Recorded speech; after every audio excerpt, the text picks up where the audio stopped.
The Driveway Podcast.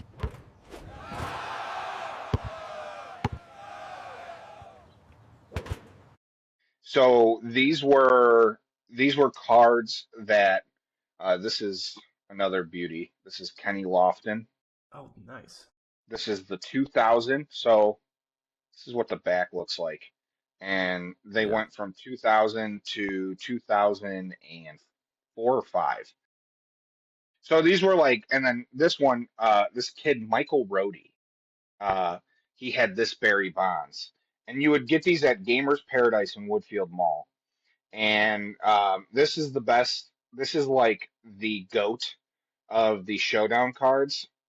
Um, this guy was nasty right here. This one cost me a lot of money, but so these were off of memory. So I like started making a list, and I went on to like I started going on to MLB like Showdown like online and started looking because I didn't know like the series models and stuff like that.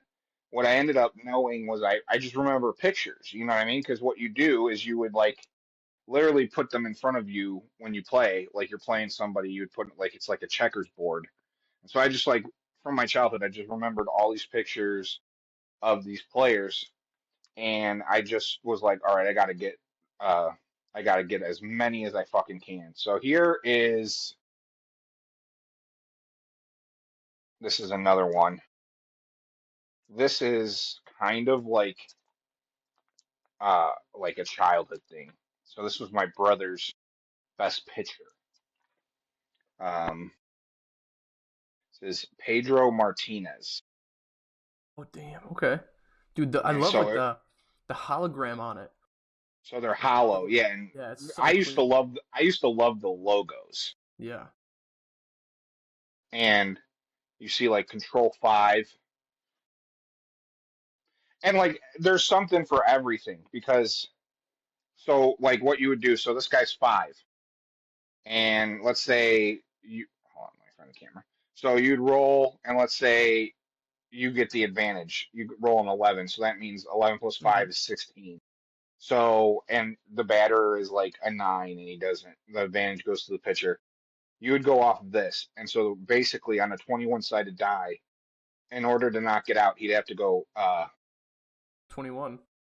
He'd have to get. Why is it it's coming up weird on the camera? But he'd have to basically roll a 20 to get a double, a 17 through 19 to get a single, and shit like that. And then let me get a batter. This was my leadoff hitter. This was a cheat code. People hated playing me because I'm that guy. Um, this is from the 2002 All-Star Game edition. This is Roberto Alomar. And Roberto Alomar was on base 14. So that means in order for a pitcher to get an advantage on me, if they were a 5, they'd have to get higher than an 8. hmm And this guy he's a speed A.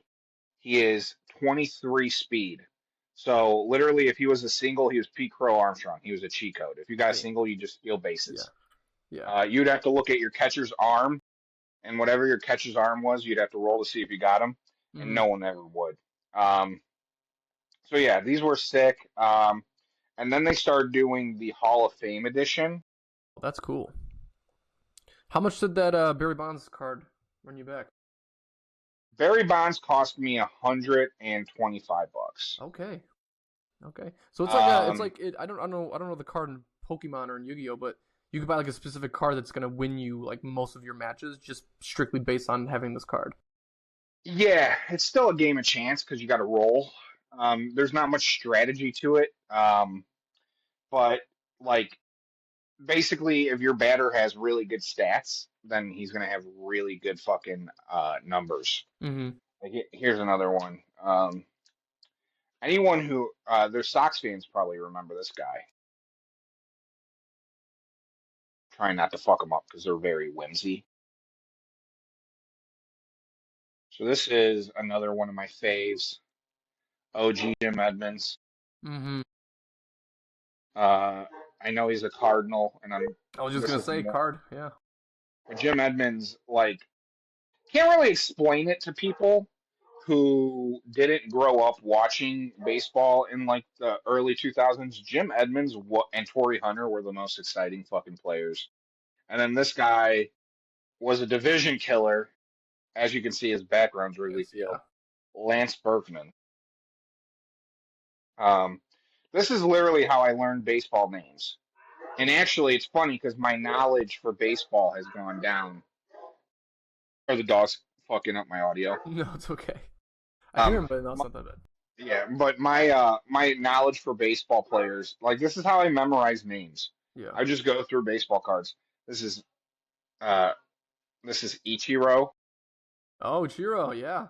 Ichiro.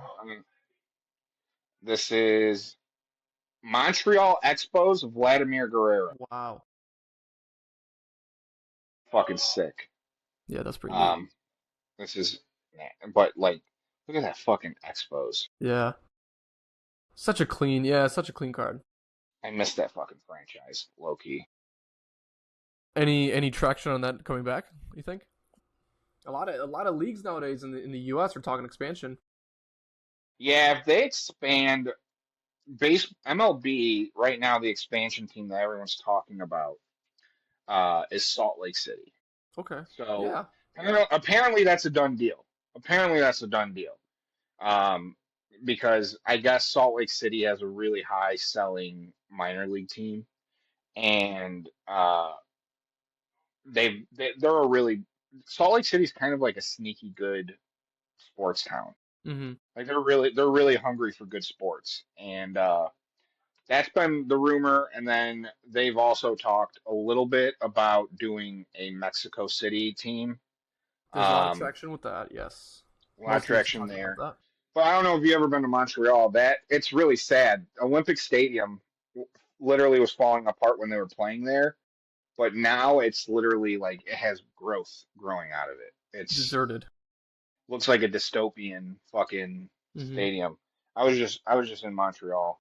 Yeah, Montreal's a city that people don't usually talk about in terms of sports because I mean they historically have had a lot of influence in the American sports because they've had a few good teams, but people don't talk about it any longer. I hear so much about Mexico City, which would be very interesting to be a player, especially NFL playing in Mexico City every single year. I think sooner or later they're in my lifetime. I'm sure there's going to be a team in Mexico City.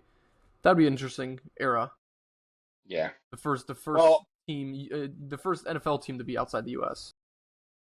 it's kind of hard because Montreal is a European city. Let's Mhm. just call it what it is. Because Montreal, I'm not just saying that because they all speak French, but they they have the holy grail for hockey, the Bell Center.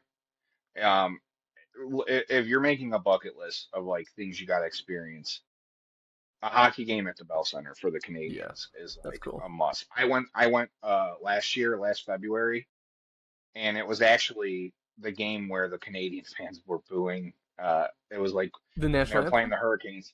Yeah, well, they booed the one that was really famous was in the Four Nation Face Off, but Yes. this Yeah. was this was the first game back from Four Nations, and they were booing the national anthem again when they were playing like the Hurricanes, and it's just like it's so loud. It's like you can't even hear yourself think, and especially if the Canadians are good, which the Canadians have kind of been ass for a while, Hmm. until now. They made the playoffs last year, but um, they that's like a must. But like I say they're like a European city in the sense that like fucking go tell somebody in Manchester or tell somebody in fucking Liverpool, hey, we're gonna put a baseball team here. They'd be like, fuck off. All I need is Liverpool. Hmm. Like all I need is my football club. You know what I mean? Yeah, That's one's kind of enough. like how Montreal is. Montreal and Ottawa, like they're really only like, yeah, we got hockey, we're good. And also like a lot of the more Americanized people out there, they have the CFL. Like they Yeah, do kind of fuck they with the do have the CFL. CFL, and the CFL is one of those leagues because especially lately they just promoted like new rules to the CFL and the Hmm. UFL, which UFL is different, but CFL is kind of like a test subject in a way, like their own test subject, where there's like we're gonna play football, but we're gonna play our own brand of football. And the NFL usually looks at the CFL and is like, we might adopt some of these new these new things that you guys are trying to do there in Canada. So I never watched the CFL, but CFL always had influence. I mean, I know, Watched a couple games. yeah, like CFL, like it's been around for as long as I can remember. I remember growing up and going to arena football games too. Like arena football is also like something that was really popular and people don't talk about, but still exists. Yeah, I'll watch them if they have like a really big college name go to Hmm. them. Um, I watched. When did I watch it? I watched when Johnny Manziel. I watched when Johnny Manziel went there. He was playing for, I forgot who he played for, and he only ended up playing like 4 games. But watched when he was playing. But yeah, if there's like a name I remember from college, I'll watch him. Um, this is a. I bought this the year he went to the Super Bowl with the Raiders. Oh shit. This is Okay. Rich Well, Gannon. Gannon, yeah. Well, Gannon Um, action. would have been a lot cooler if he won that Super Bowl, but Still, he it's got people like fucking. you that preserve that memory, whether But yeah, win or lose, man. That's big. I low key loved the Raiders, Hmm. dude. Their jerseys were so Yeah, the cool, and they Raiders were were hot so fun to shit. play with, man. It's crazy how much they've changed since then. Where they used to be such a dynasty in terms of like relevance. Like they had cool look, cool players, cool aura, and now it's like completely shifted. I mean, Tom Brady's in charge. I'm sure he's trying to bring a little bit of that back. Maybe a little bit of School, Mendoza can help him out. school. Ooh, Barry some Sanders, Barry. Yeah, the Lightning. Yeah. Barry Sanders. This is like that one was. That's an old one. What brand is this? This is Score, and then this is just going to be the sports cards episode. And this is good old Jerome Bettis Jerome Bettis. Okay, yeah, huge. and Merrill Hodge, Clutch. Yeah, clutch. legends. But You got you want to quite hit that quite intro? yeah. Yeah, sure. So welcome to episode 7 of The Driveway. This is the 7th episode. Thank you guys for watching and tuning in. This is Danny. I'm Danny.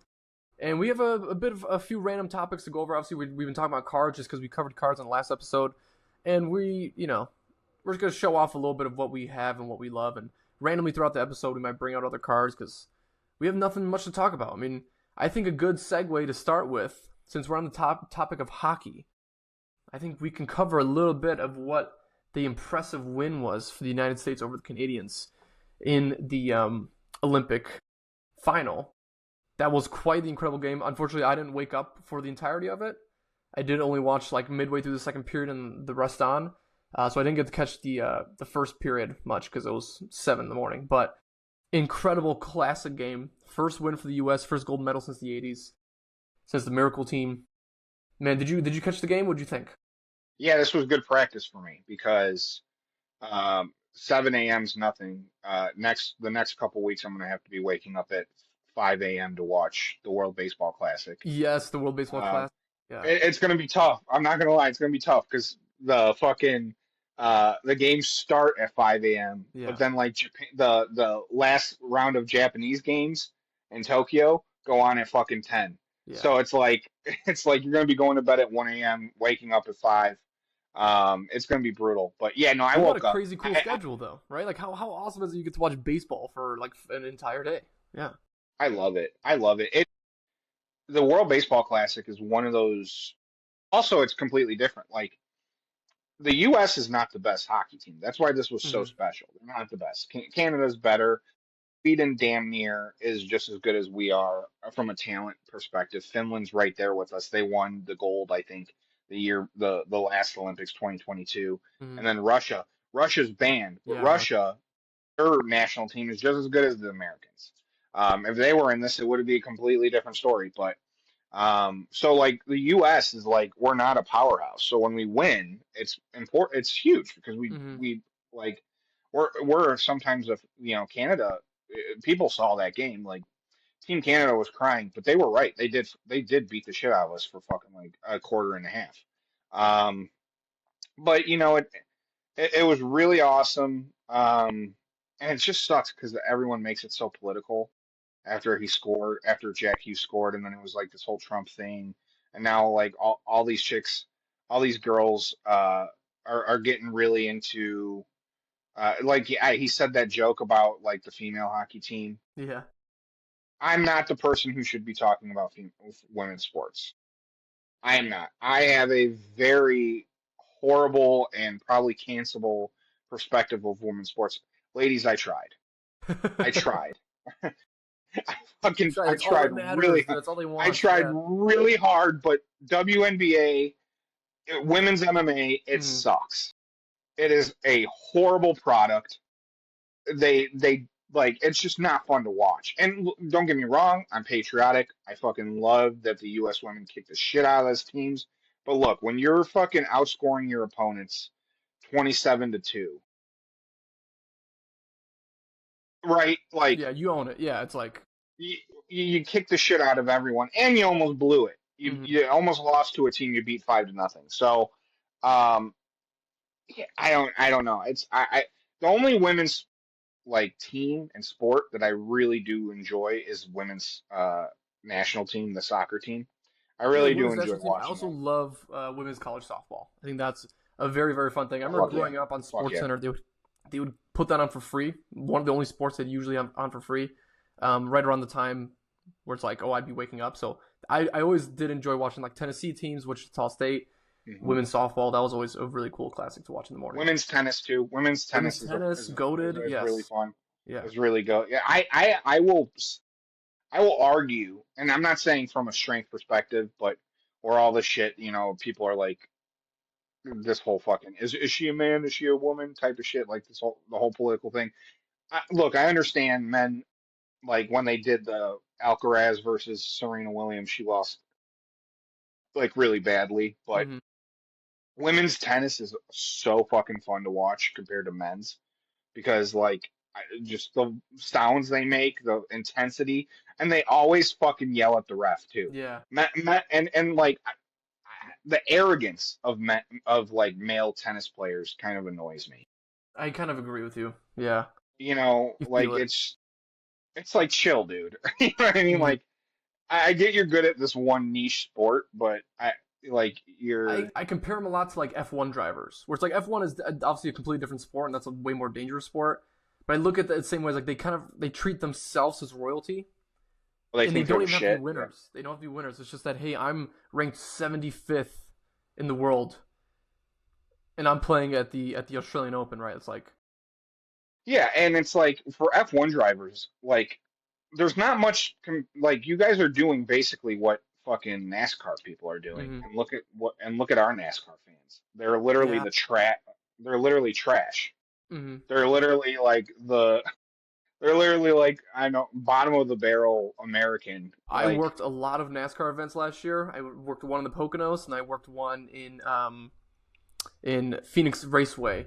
And holy shit, those people party all fucking day.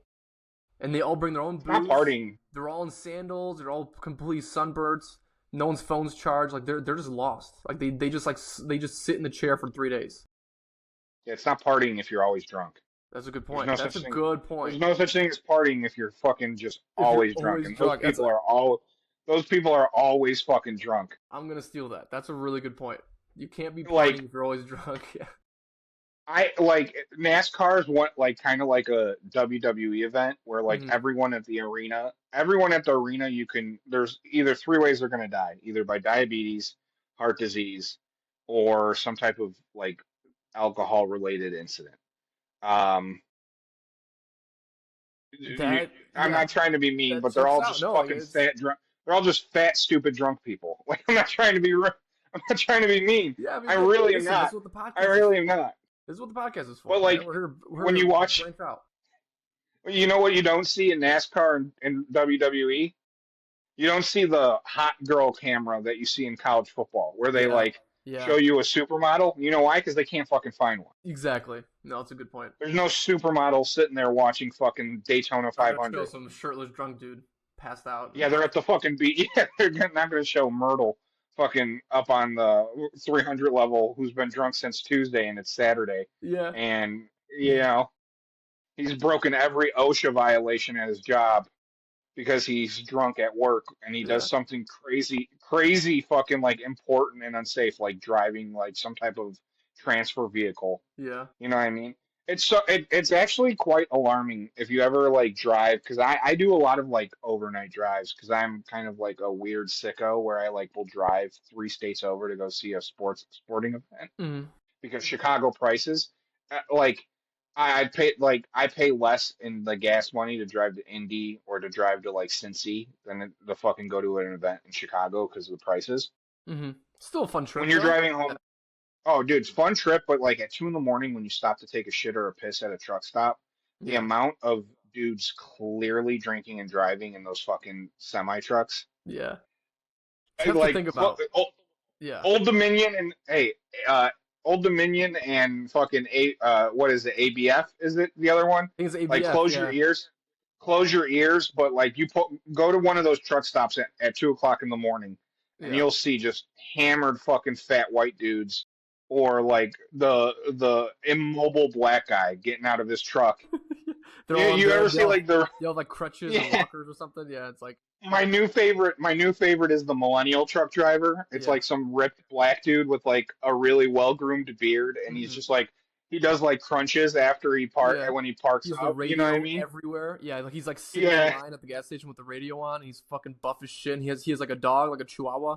Yeah, a that guy's Chihuahua. Yeah, yeah, and his semi's like pimped out. Like yeah, dude. it looks like it went through Pimp My Ride. Same thing with like the new age Mexican like drivers where they do like the private trucks. Yeah, Like theirs will have like they'll have like angel wings on it and yeah. like their Saint daughter's Marie. name Yeah, and the angel wings. Like, yeah, what yeah. I know exactly what you mean. And it's like you know what I'm talking holographic. It's about? like yeah, dude. They've Yeah. tinted and like yeah. They have Like a sticker. a Yeah, mural of a mural of his mother's drawn on the fucking door. yeah, Yeah. yeah.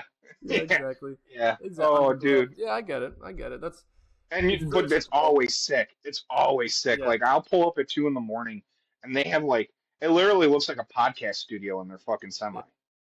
And you're like, what the fuck? Fucking You got tinted like lights and how much everything. Like money did it? yeah, How TV. much money do you make fucking driving a semi Yeah. that you could pimp this out so One of my much? favorite videos that I used to watch, maybe around a year ago, I was addicted. It's this guy in Japan who's a truck driver, and he shows you what he makes for dinner. And he opens the back of his truck, like right in his sleeping section. He's a fully loaded kitchen, so he's like cooking like legitimate meals. He's baking bread. Like I always used to love watching those videos because this guy would just be done. He would finish his drop off, and then he'd have like 10 hours to kill. So he would just cook food and sit and watch TV. I'm like, what a life! What a life! Just sit on the road all day. Some guy had like some guy on TikTok. I didn't see him on the road, but some guy on TikTok like he had a full on like apartment in the back of his. He had like a TV hung up that he could hook his video games to. Hmm. He had a bed. He had like, and then he had a little curtain that would like electronically close to like get rid of the light from the front of the cabin. And he would just fucking just post up and fucking just like you said, he had like a little kitchen. Only thing he didn't have was a bathroom. That's a good yeah. That they usually don't have bathrooms, which is why they're always staying at the truck stop. I'd be shitting my brains out if I was a truck driver. That's one thing that's for sure. Oh, dude, I don't know. I've slept in my suit. I don't know if you've ever. I watch too much YouTube and TikToks. I've had many a nights where I sleep in the back of my Subaru, Hmm. to save money. And let me tell you, it it is not fun sleeping in a car in the middle of the night because all you feel like is somebody watching you from every window. It's kind of creepy. That feeling I It's know. hard to sleep. There's a car show that I go to every year called Grid Life, where we go and I always sleep in my car because I have one of those car tents, so you just put it onto the back. And the Hmm. first night I remember I did that, I didn't buy any covers for my windows, and yes, in the morning there was thousands of people walking past me, and I'm just fucking butt naked, just drunk. I was Yeah, wasted the night before. I'm sleeping in my car, looking homeless, and here's all these attractive people walking by me, like, look at this motherfucker, look at this homeless guy. dude. Yeah, I fucking yeah, I hate that. I hated that feeling. I was somewhere in like I went to a Tigers game and it was somewhere in Michigan and it's pitch dark in Michigan, like especially when you're driving home at night. Um, and it started raining really fucking bad to the point where I couldn't see anything. So I found a truck stop, pulled over, And I was like, fuck it, nobody's gonna be walking around. And I just went in the back of my truck, fell asleep in my Subaru, and I woke up, and I woke up at like 2:45, and there's just some dude just walking around. He was doing like laps around the truck stop. The rain had died down. He was just like walking around. I was like, I need to get the fuck out of here. I ended up driving home. And I This was guy's like, been fuck this. watching me. I don't want to figure out what's wrong with this guy. So I just fucking just jumped up to the front and just took off. And also, like, I always will like crack a window so I get a little air. So Hmm. like somebody could just come and just fucking, yeah, I don't know. I watched too many horror On movies. you, yeah. No, that experiences. We've all had those experiences at truck stops. You know how it goes, but sleeping at a truck stop, that's even worse. That's even a tougher scenario to have to do to cover. Okay, back, yeah, a little Kerry Wood action. Speaking of fucking trailers, yeah, dude, Kerry Wood. Yeah, speaking of guy who probably likes NASCAR, even though I shouldn't be making fun of him because Kerry Wood is like a Chicago legend, low key. He's got like a practice field named after him Hmm. now. You know, he stayed in Chicago. He's done a lot of philanthropics. Is that how you say that word? Philanthropic? That Philanthropics, philanthropic? Yeah. philanthropics. I think you got it. Philanthropic. Fuck if Yes, I know, dude. philanthropic. I'm guessing here Yeah. still. I don't know. Yeah. He's done a lot of nice things. Um, he's done not a lot of nice things, but Hmm. yeah, that's all I got. Oh, what you were saying the slate? Sorry, you were saying the slate with the World Baseball Classic. Yeah, it's fun. Yeah, The yeah, problem is yeah. the, That's what we're the talking about. problem is I there's forgot. Yeah. yeah. I'm sorry. Dude, I got way off track there. I fucking this podcast is on the rails because I'm Hmm. talking about sleeping in a Subaru and truck drivers. No, it's fun, but the problem with the World Baseball Classic is they've added, in order to get that slate, they've added a lot of shitty fucking teams. Hmm. You know, and it's like Brazil. Yeah, like some Like, teams do deserve to be in it, right? Because that's the only way you can get competition. Where it's like this country needs to be represented. Is there? I mean, from what you know, is there a team that you would think is like the biggest underdog? The team that like a country that people don't think about, but baseball wise, like that could legit do something. yeah. Well, do you want to know like just the worst team that's the biggest underdog, or do you want to know the team that could maybe win something? Tell me what you think. Tell me like I would like to know maybe the team that could win something that no one's talking about. Okay, so Mexico, Okay. but I think so. Mexico made a little bit of a run the last World Baseball Classic. Actually, Cubs fans know that very well because their star pitcher Javier Assad, Mm-hmm. basically that little run he had with Mexico got him signed to the Cubs. So like the guy was not on a team, went into the World Baseball Classic and ended up being our five pitcher for the next 2 years. Yeah. So that's always really fun to watch in the World Baseball Classic because there's always a story like that. There's always somebody who gets a job from the World Baseball Classic. But a lot of people been hyping up Team Israel Okay. because Team Israel just has a Okay. bunch of Jewish dudes that are American, and they don't have a horrible team, but they are competitive, I guess. Matt Mervis, if you Matt remember him, Mervis. Matt Mervis. Top Yes. Cub, former top Cub prospect that we ended up sending to. We sent him to the Marlins, I think, maybe. Yeah. He plays for Team Israel. Um, Great Britain has a couple guys that couple journeyman players. Italy doesn't really have anyone. Um, Even when they had Anthony Rizzo back in the day, they didn't Mm-hmm. really have much of a chance. But Mexico and Canada are probably the two teams. Mexico. Australia Who's the randomly. leading player for Canada? Who's that? Shit. Hold on, wait. Freddie Freeman. Freddie Freeman. Yeah, that's a good. Yeah. Okay. Yeah, Freddie Freeman. I don't know if he's playing in this one, but Freddie Freeman's the Canadians' top player. Um, so he's on that team. Uh, who's the other one? Australia. Who's the guy on Australia? Um, they're really good, but Australia kind of gets fucked because they end up having to play in Tokyo. They get Yeah. put in the Asian because what they do is Group. they're Yeah. kind of the world will be more familiar with it because they're going to be doing it in the World Cup, but they regionalize it. Mm-hmm. So like Dominican Republic plays their region in Miami, and then the US plays their region in Arizona, and then Japan plays in the Tokyo Dome, which is my favorite because Mhm. this is the only chance. I'm a wrestling fan, so I get to see a little bit. They do their biggest wrestling show in the Tokyo Dome. If you haven't seen the Dome at all, tune into one of the 9 p.m. games and watch a game at the Tokyo Dome. It's absolutely Yeah, exciting. It's a my first great time stadium. watching it was actually Cubs Dodgers last season for the The Tokyo exhibition Dome, yeah. games. That was my first time actually visualizing it. I've always seen photos of it, but I actually watched the game. That was a fucking awesome place. You have dreams to visit? Yeah, I wouldn't go for a baseball game though. Okay, you want to go for a I'd go baseball game? for you know me, I'm a diehard wrestling fan. Mm-hmm. I'd go for Wrestle Kingdom. So, Wrestle Kingdom is Japan's WrestleMania, and Japan they have their own little like Japanese wrestling is really interesting. Like the fans don't cheer; they sit in silence out of respect. So you hear everything that happens in the wrestling ring. So you'll hear like the swearing and the talking and everything. Especially in an arena like Um, that. That's tough, dude. That's cool. Yeah, and Japanese wrestling kind of simulates like martial arts. They try to simulate it, so they call it the strong style. So it's a lot Mm-hmm. of kicking and chopping. So it's just really interesting. But I want to go to that. I'd want to go to obviously a Japanese game, probably like a Tokyo Giants game or something. That'd be sweet. Yeah, I mean, I have aspirations to get myself to Japan at some point, and thinking about the Tokyo Dome would be, oh my god, surreal. That'd be absolutely so cool to go see it. What about let's stay in the United States? Are there any? Because you said before the show, actually, we're going through more memorabilia that Danny had. He was showing me his helmets, telling me that his dream is to get 32 helmets of each team and cover an entire wall with it. Tell me what is left? Because obviously Danny here, big baseball fan. He's visited almost all of the stadiums, or am I incorrect? What's left? Close. Yeah, I'm close. I haven't gotten to Seattle.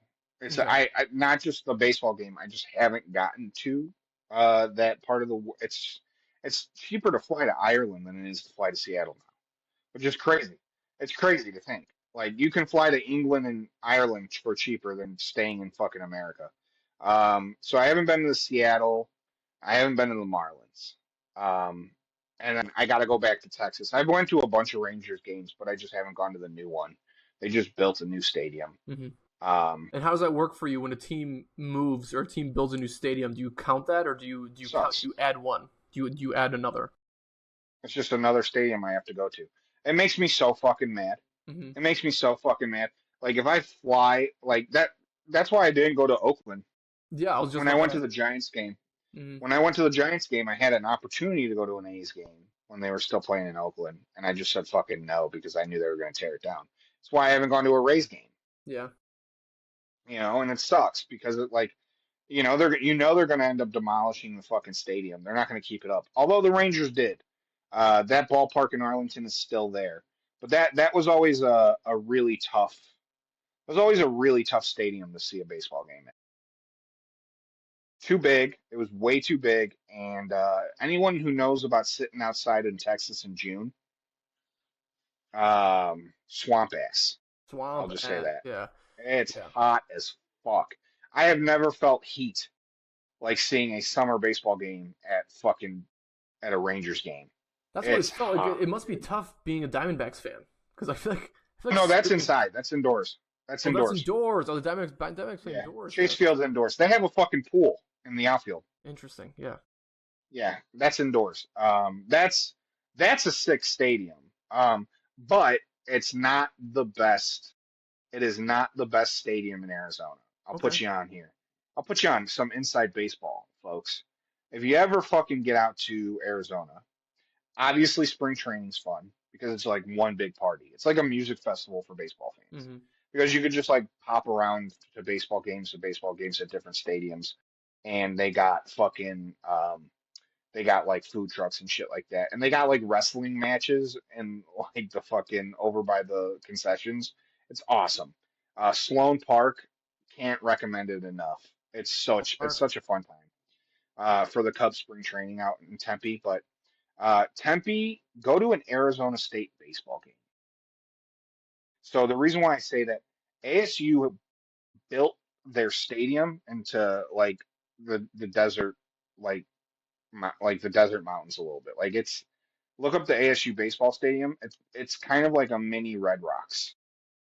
Let's take a look. Like literally when you drive to go see some of the more like desert destinations when you're going for hikes, you will drive by. It's like almost like right next to a national park. Yeah, Right you're next to right. a Yeah, I national park. see it. Yeah. I see It it. is sick. It is sick as fuck. It is such a cool park. And then they're like their football stadium. Arizona State's football stadium is literally built into like the side of a mountain. It's literally like a raised up. It's Yeah, really that's pretty. interesting. That's pretty. Every single photo they posted here is like a sunset with mountains in the background.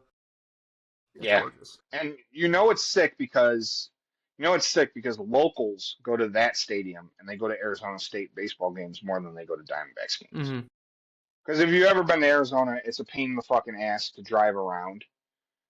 Because it's just like it's just fucking everything's far. People are It bad feels like drivers. Everything's far, and all the roads are pitch black because they don't put any fucking yeah, lights on their highways. I don't understand. I no, don't get why they don't do that. shit's running across the fucking highway constantly across the Yeah. roads. Yeah. Yeah, it's fucking a nightmare. But yeah. So like, I remember I was because like the Coyotes at the time, they were the Coyotes. The Coyotes play right in fucking Arizona State. They play at Arizona State hockey rink. It's like right on campus. Yeah. And so like in order to go like and then I was like, shit, what like let me look up a Suns game. And then I looked up like a Suns game and it was like an hour and 10-minute Print drive. Arena, downtown Phoenix. Yes. It's Yeah. like I was like, I thought I'm in Phoenix. Yeah. No, you're right. I The literally same fucking thing happened to me. I bought tickets for a game and I realized that I was 45 minutes away. And also parking. Parking in Phoenix, people don't understand. Like that is one of the hardest cities to park in because they have no street yeah, parking. You can only pay $40 for like the Footprint Arena parking. It was actually ridiculous. Yeah. But I did see a good game. That it's was the my first time worst. I saw Wembenyama. I saw the Suns Fuck play yeah. the Spurs in Footprint. That was fun. Yeah, I saw Wemby although I saw like I went to a Spurs game, Spurs and Thunder game last year, and it was like the game. I have this like, dude, if I buy tickets to your team, like I'm like the Grim Reaper. I'm like the angel of death for your star because Yeah. all the Bulls games I went to as a kid, like was like Derrick Rose would be hurt Hmm. whenever I'd show up. And I went to the Spurs and Thunder game, and that was the day they told people that Wemby had blood clots. Oh, that sucks. That's so And shit. it was Yeah, the that's so worst. shit. It was the worst. And also like the Spurs stadium, Yeah. literally San Antonio, do fucking better. Yeah. Do fucking better. The Spurs stadium is right next to the worst neighborhood I've ever fucking been to, and I live in Chicago, and I've been to a bunch of LA sporting events. Like I've never been more scared in my life leaving a sporting event than leaving San Antonio. I drove Interesting. I've down the never been to street. San I'm like trying Antonio. to find. Yeah. I'm like looking for McDonald's to get a coffee, and I'm driving down the street, and there's just this like clearly cracked out woman with a fucking like a baby carriage, and she's just screaming, and she's ah, and I'm like, what the fuck am I? I'm like, Where the I fuck? was so fucking terrified. Hmm. I was so scared. But San Antonio, like because I'm trying my next thing. I've been trying to keep up with baseball because my next thing will be college football stadiums. Yeah. That's okay. College football stadiums. Yeah, that's a fun list there. That's hard. Yeah, That's really hard that's tough. because they're not like baseball. You could get out of the airport and it's right there. Like those, you have to get out of the airport and drive an hour You and got a to go to half. college Like towns. a Yeah, lot and of then those. yeah, and like Yeah, at least you're in the Midwest. So being in the Midwest, you'll see a few of the big ones somewhat close by. But yeah, when you kind of leave the state, leave the Midwest area, yeah, it's gonna be a little difficult. yeah. I need to move to Texas. That's what I need to do because if I lived in Texas, I can hit a lot of fucking. I could do a bunch of the Texas teams. I Hmm. could do a lot of the Oklahoma teams. Um, blows, blows, dude. That's the way it goes. But hey, I mean, if you had anything else you want to cover on the previous topic of stadiums or USA Hockey, let me know because I got Only thing I got is Northwest. You see that new stadium? Okay, I have not. I have not seen the new stadium. Look up those pictures. They're putting in the seats now. Dude, we got to go to a Northwestern game. That is a fucking nice stadium. Let's take a look here. And don't worry, guys. It I'm looks gonna put a photo in. I'm gonna put a photo in here for everyone to kind of see what that looks like. Oh my it god, looks they did just put fucking the seats in. sick. They did just It put the looks seats in. sick. Wow. Yeah. Which thank God, because Kyle Field was a dog shit stadium. Um, but yeah, Yeah, it kind back of and forth. sucks sitting outside in Kyle Field. See a 6-6 Northwestern team. This stadium is gonna be fucking nuts. I know. This looks like the U.S. Bank. Like Jesus. Okay. Yeah. How about the speaking of stadiums? How about the Bears in Indiana getting a little Yeah. So closer? there's been a few conversations, and I don't know if anyone here follows me on Twitter. If you do, then I can drop my Twitter in here. But yeah, I have been constantly ripping people that are just talking childish about how the Bears are reacting to this and everything, and all these people bitching about like, I can't believe the Hammond Bears. I'm done being a Bears fan, and I keep telling people, I go, what do you know about Chicago? Chicago is going to play their cards. They're using Indiana. Indiana's helping Chicago be in Arlington just as much as Hammond. Like people Yeah. don't tend to think about that fact that like this was all a plan all along. I was never truly worried. I was only worried when the news first broke because that's when I was just like, okay, Indiana's an option now. It's not like they're not an option. Now they're an option versus Chicago. That's the freak out central. But now it's like whatever's happening is what's happening all along. They met with Chicago today. The Bears in the city or the state of Illinois met today. It sounds like we're going to be working something out soon. I think within the week, I think we might get that headline of like Bears stay in Illinois. Yeah. Here's my thing. I wouldn't hate it.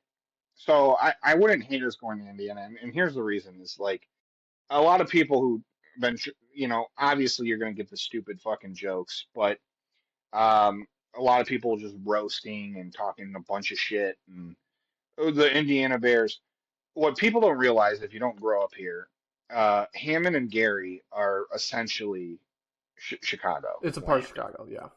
It's a part of Chicago. It takes me Gary, less time to drive to like that area than it would for me to drive back to the suburbs from where I yeah. live in I mean, Chicago. I'm sitting 10 minutes away. I'm sitting 10 minutes away from where they're supposed to be playing in Arlington Heights. Hmm. Me and Dijo both went to high school literally down the street from from where they're supposed to be digging.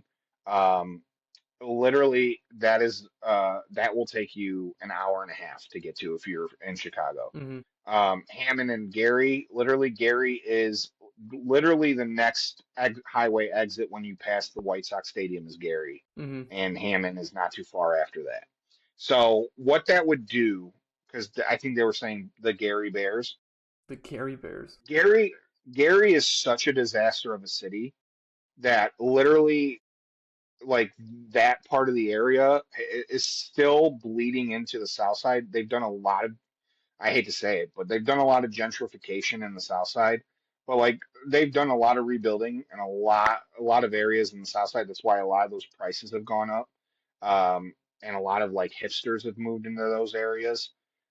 Those historically bad Chicago neighborhoods because it's an old part of the city. A lot of the south side is.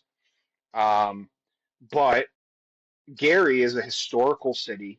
It's a historical town. Like the Jackson Five are from there. Yeah, It's an old manufacturing, old steel plant town. a lot of history. It's actually geographically, it looks cool. Like Hmm. if you got money back into Gary, it could be a cool little town. Um, that's why I like putting a football stadium there would pump a lot of money into that area. Now, people said that with the Sox. Oh, good point. The Sox And Sox have that is not just a pumped money into that disaster, area. dude. I fucking hate going to 95th. That shit sucks.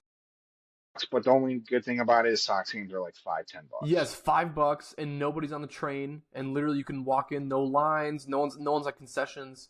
I went to 2 games last year. I went to more game. No, I went to just as many games last year for Sox than I did the Cubs, which I'm wearing some Sox gear right now, some vintage. It's also easy as fuck to drive to. It's Yeah, also really easy yeah, to drive to. yeah. I agree. Like drive. I don't know if you live like walking distance from it, but I don't know if you ever tried to drive to Wrigley. Yeah, I'm to Wrigley. Yes, I Fucking used to live in Wrigleyville, and that was absolute fucking hell being a Cubs fan because I also had to drive to work each day, and I'm like, this is bullshit because I can't fucking get to work.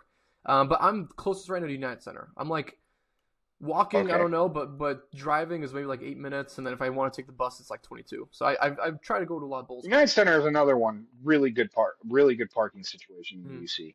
Also, like I don't know if It's you've seen a comfortable. It's a concert there. comfortable area. It's not like too crazy. You can still see. Yeah, we're gonna We were give just a talking shout about out real Tool. quick. A shout out real To quick Tool. to Danny and his shopping because he has a fucking sick hoodie on right now. We were talking about it for like 10 minutes right before the show. Tool. For any of you that know Tool, put something in the comments. Put your favorite song. Or this is a safe space for Tool fans. Yeah. But one Fucking- thing I did really enjoy So sick. about. What? Oh no, you want to go? Did you finish? No, I was gonna say the UC's. I don't know if you've heard Mhm. their new Yeah, the new audio system. 1911 or 1920 project or something. Yeah, they put a bunch of new speaker systems in, and seeing a concert there is completely changed. It's amazing. I haven't seen a I saw concert there in Tyler, a the very long creator, time. there. Oh, I saw Todd the Creator there. Yeah, dude, you got to that's get cool. on it, man. You got it, dude. It's one of my favorite. Mhm. Low key, Chicago, two best places to see a concert. That and Tinley Park. Mm-hmm. I do like Buck Soldier Waver. Field. I like Soldier Field. I saw the Rolling Stones there last year. I had one of the farthest seats away from the stage. It still sounded so beautiful, and I think it was more the atmosphere of being at a Stones concert. We saw a concert at Soldier Field together. We saw a We saw concert. Metallica. Holy shit! Saw Metallica And we saw and Metallica. Avenged We Sevenfold snuck and into GA. Yeah, dude, yeah, Local H, Avenged Sevenfold. Yes, Avenged Sevenfold. I remember me and you we were walking, and we were just like, dude, how do we get out of these seats? There's this random guy, right? We paid him $20 a person to just let us into GA or some shit. And the guy, he's one of the guys that works security that's like not let people, or he's the one that makes the lines for the fucking bathroom or some shit. Like he's like, yeah, come Yeah. on. That was an absolute dream. That was so sweet. And then what was the other one we did? I don't remember. It might have been Pearl Jam at Wrigley. We did this where we just did checkout on the field seats, and we didn't hit proceed to checkout. We just did preview of our tickets. When you We got just to- showed it, and the guy was like, "Fuck it, I That don't is care." so smart. That's so smart.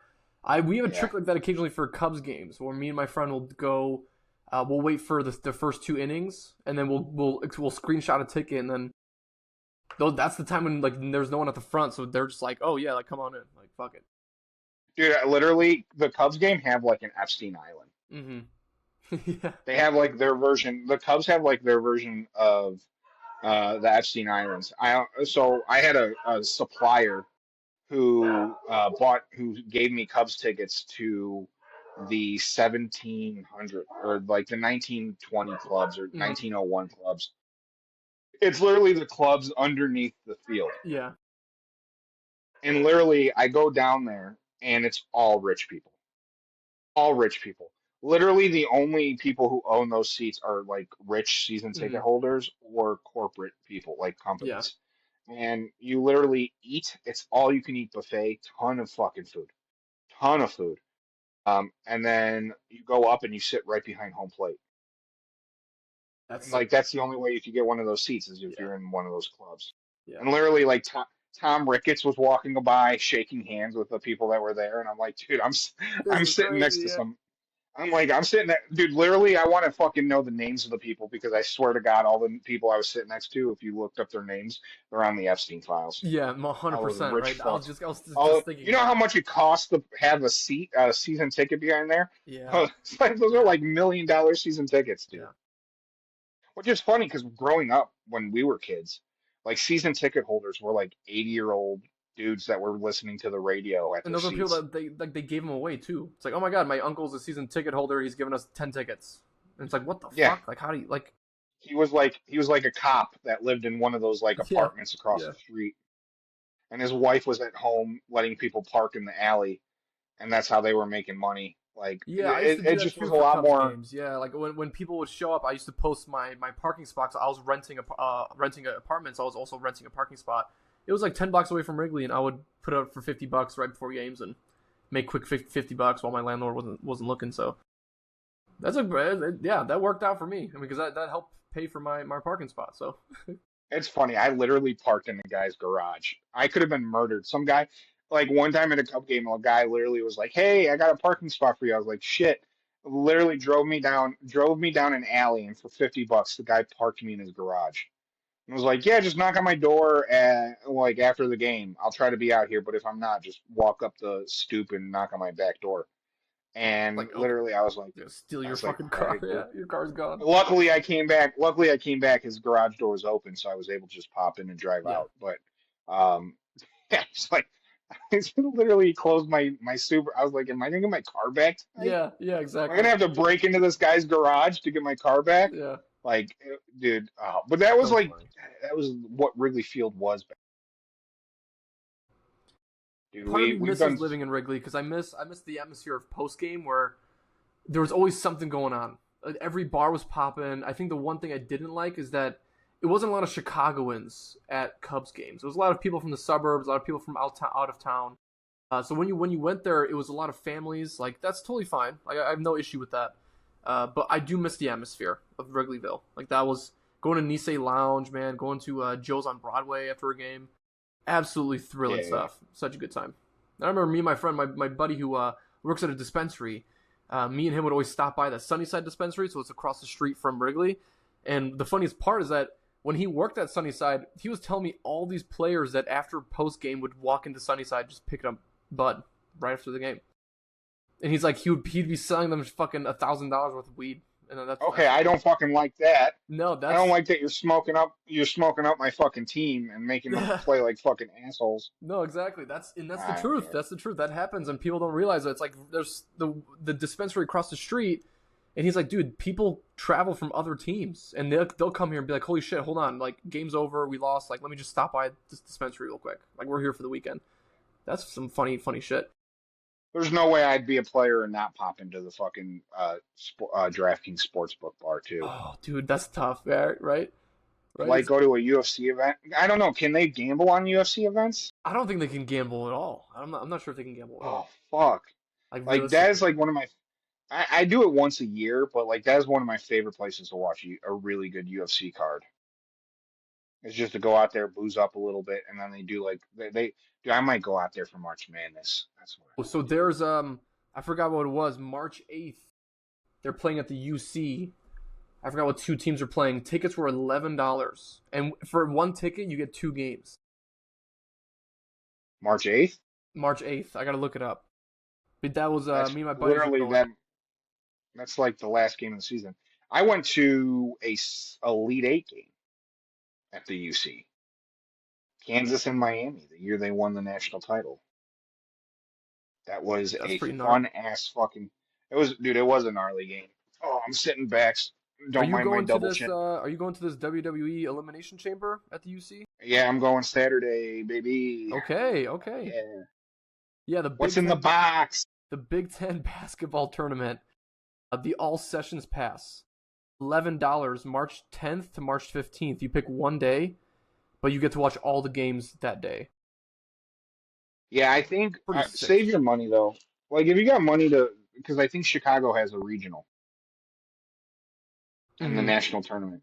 I think Chicago has a regional this year. So Okay. uh, save your money because the Big Ten tournament is quite expensive. Mm-hmm. If I remember correctly. I've not gone to those. I've gone to a Big Ten football uh, Big Ten championship in Indy for In football. Indy. I went Michigan and Purdue, Okay. Well, speaking of and college, that was speaking of college, I feel like we have a pretty good time to cover March Madness coming up in the next few weeks. I've already got invited to all my brackets, so I'm in all my leagues. I haven't made my brackets yet, but obviously Danny being the one of the most respectable insiders that we have here in terms of college watchers. Tell me what you've learned in the last week from the last time that we're talking here. What are some things that you've paid attention to? dude. Literally, this is the best. This is the best college football season I've probably ever watched. Football, Basketball. Did I basketball. say football? You did say football, I think. Did I Yeah. say football? My bad. My fault. This is probably the best college basketball season I've ever watched. Mm-hmm. Um, there are like eight, I'd say probably about eight teams that legitimately can win the national title. There's no like clear one or two, right? Like obviously like Duke is up there and Michigan and Arizona's had their moments, but there's literally 8 to 10 teams that could go on a fucking run. and win the title. Also, the bubble is bigger than it's ever been this year. Okay. We're starting to see a lot of teams in that 15, 16, 17, 18 win range. Ohio State, Indiana, and we're having like some crippling losses here already happening. Northwestern just beat Indiana to make them go. Indiana's now 17-11, and that was like really fucking heartbreaking. Like Tucker DeVries is one of the better players in in the nation right now, and Indiana might miss the tournament. A lot of really good things are happening. Obviously, a lot of people know the stacked draft class. You got a lot of really talented players. Although unfortunately, we lost JT Toppin for his Yes. ACL. Which I was That doing that mock was a little drafts, tough. and he what you were mentioning last week is he is in the second round. That would be an Well, interesting no, pick. I told you this might be really good that the Bulls have a bunch of picks that they could draft into the. If JT Toppin falls, Yeah.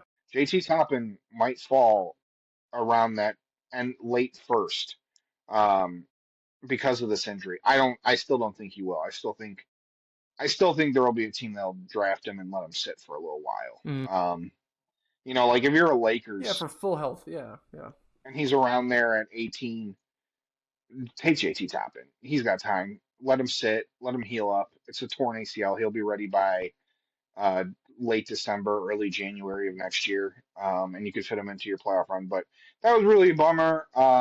Caleb Wilson also has been a little bit of a bummer. I just mentioned at the top of the show, I'm a big North Carolina guy. Uh, Caleb Wilson has been like he was North Carolina, but they've stepped up and won a couple really big games. They Yeah. just beat Louisville. But Caleb Wilson's coming back. He's got a big wrist injury. He's supposed to be like a top 5 pick. People have him projected at number 4 right now. Obviously, Boozer is number 3. Devansa at BYU. Another really big injury is they lost Richie Saunders. BYU, their veteran, their senior presence, even though they still have Robert Wright, AJ Devansa, and then Darren Peterson in Mm-hmm. Kansas. And you've heard the discord about him quitting on his team. Look, he's playing 30 minutes a game. Yeah. Cut the boy a little bit of slack. People need to understand he's still like an 18-year-old. Like this isn't, and he Yeah. does have an NBA future. You know what annoys me? Stephen A. Smith. Stephen A. Smith got on First Take, and I love Stephen A. Smith. Literally, like I grew up quoting Stephen A. Smith, so that's my guy. You know how much we love him. Me Yes, and your of course. brother We would grew sit up. here. Yeah, we grew up with that. We'd sit in the living room, me, you, and your brother, and we'd be like, Kwame Brown, Mm-hmm. bona fide scrub. I think No, about but that he said often. Sorry, one quick thing. I think about that often. How we were the generation that got the Stephen A. Smith is so underrated. The Stephen A. Smith should be on more. We were part of that era, and now I can't fucking. He's on everything now, dude. he's on everything. Yeah. Who would have thought? When we were well, because he was like an NBA, he was like just like an NBA guy. Now he's covering boxing, Mm, and like he's on my mom's soap opera. yeah. Like he's on everything. Like no, but what was the thing I was gonna say? Uh, fuck, I was talking about Stephen A. Smith. Oh fuck, what did I was gonna say? Darren Peterson. Yeah. Oh, Yeah. yeah, Darren Peterson. People are talking about him quit. He has not quit on his team. No. I know that he's done some delegating, trying to not like get himself hurt and stuff like that, or being pulled out. I do think what Big Cat's been saying on Part of My Take. I do think he might be playing through an injury. Um, but let's not forget, like, are we really gonna stay like, oh, even if he was quitting on his team, is there not a whole league full of guys who quit on their teams in the NBA? Pretty much. Literally, Yeah. literally, Trey Young just got traded for Jalen Johnson, who can't go back to Duke because he quit on his team during March Madness. And he's the new face of the Atlanta Hawks. So, like, I don't think anyone's batting an eye. It shouldn't be that worrisome, exactly because the point you said, where it's like the NBA is a completely different market, it's a different playing style. So he should be playing, but he is playing. That's the thing. Like he is providing, and the teams are winning. So it's not like he's quitting on the team and letting go. Everyone's suspecting that when the March Madness comes around, then all that is going to get shut down. Like he's going to show up, he's going to win games, and everyone's going to be like, oh yeah, top pick. Yeah. Well, that Simple fits as the that. NBA mold. Yeah, exactly. He's only going to be asked to play 40 fucking games. Yeah, I mean, exactly. if he goes to the NBA, they're going to be like, play 55 games. We'll sit you for the rest. We don't Mhm. want you to get hurt. Like, look, if I'm Memphis, right? Who would you rather have? A kid who's a loner and sometimes likes to sit out, or would you have John Morant shooting people? It's a good point. Yeah, it seems like they're turning a new leaf. They want What's the a bigger fireworks. problem? What's a bigger problem? You know, Shooting people. I haven't fucking seen that in a minute too. It's so funny. That was a big well, deal. Memphis, dude, Memphis like is doing the biggest tank job I've ever seen in my fucking life. So But is Utah, right? Because the other day we even saw oh, fuck Nurkic Utah. out for the year. Like they're and I can't complain because the Bulls, The Bulls are, the the Bulls are Bulls have doing lost one of the 13 best. of their last 14. I went to the Bulls game last Thursday. That was Bulls versus Raptors. It was probably the most pathetic Bulls performance I've ever seen. It was the game where Jaden Ivey was did not play. Did not participate. He was fully healthy. He was just a healthy scratch. That is the moment I realized, holy shit! Even that trade was bum because he's not gonna get re-signed if he's not gonna play this season. Why would you give this man money? Why would you give this kid money if he's not gonna play? Well, I think the Bulls. I don't think they're re-signing anyone. Yeah, I, I think this is just I filler. don't. I think they're just completely letting everyone go. I still do think I'm not gonna bat an eye on it. I still do think they're gonna get Giannis in some type of free agency. I still think they're holding on to that. Mm-hmm. I think when they saw what the Bucks were saying, give us in trade. I think the Bulls were like, we have a bunch of cap space. Let's just Oh yeah, save so up much. our money. No. Let's wait till he goes to free agency. Let's sign him, and hopefully we can pair him with a really good kid that we built in the draft. Um, which could, which is a good game plan. The It is Bulls a good right game plan. now, Yeah, that's how the NBA is we're not molded right far now. from the 4 or 5 seed. You Yeah. know what I mean? We're not a 4 or 5, the fourth or fifth pick, which would get us Caleb Wilson. Mm-hmm. There's a couple players in and around there. Chris Senack from Houston, but I want to fall in top three. That's all I want. And Yeah, this that'd is be the first year dream. where That'd be it's like absolute dream. because either pick your point, pick your poison. Mm-hmm. Any of those three kids, I think, are going to be stars. Yeah. If you get Baby Boozer, he's going to be a star. Bonds is going to be a star. Peterson's going to be a star. So all you have to do is get in the top three. You Yeah. don't need the number one. And you have your guy. Yeah, exactly. Simple as that. Yeah. Although I think the best player out of those three is going to be Devonsa. You think so? Okay. Because I Yeah. was kind of debating that the same way. I do think Peterson is going to be the best player, but I see Devonta being like he's going to be the best molded player. Where I think a team that's going to have him is going to be one of the better teams, not like the first pick or second pick trash. Like it's going to be a team that has somewhat of a built roster, and I think he's going to fit that complement really well. I don't know. I keep doing mock drafts, and a lot of the mock drafts that I'm seeing are the Bulls still have a 20% chance of getting in the top five, which is a pretty good chance in my opinion. I love that chances, but it's looking more and more likely that the number 7 pick is where we're going to land, just because we've already won too many games. Think about this: the Bulls were 23-22, and we've lost the last 14 games. Like we literally have only won one game since we had a over 500 record. I know you and I were debating in the off season, but I've been saying they should have tanked from the beginning of the But year. yeah, no, I agree. And Like and and I know that a lot of people in Chicago, and I don't think you guys are wrong because I think injuries played a big part in it. But a lot of people thought we had a winning roster. I just mhm. didn't see it. Uh, I have not. I never, even when we were in our height of DeMar and Levine and all those guys, I did not think that was a winning foundation. Yeah, Even six when we were like going the 6 and one 0 to seed. me was sweet, but I was just like, I mean, but Yeah, I can't lie. Again, in the group chat, we were all sitting there being like, "Holy shit, the Bulls have a team!" Like we were wrong all along, and then they went 6 we and were 1, and we're all just drinking. like, "Oh, they suck." No, they suck. Okay, but in our defense, we were drinking Bears potion, Yeah, and when the Bears were winning, it literally felt like we were going to win the Super every Bowl, team was the good, NBA dude. Yeah, Finals. Cubbies were in the Everyone was playoffs.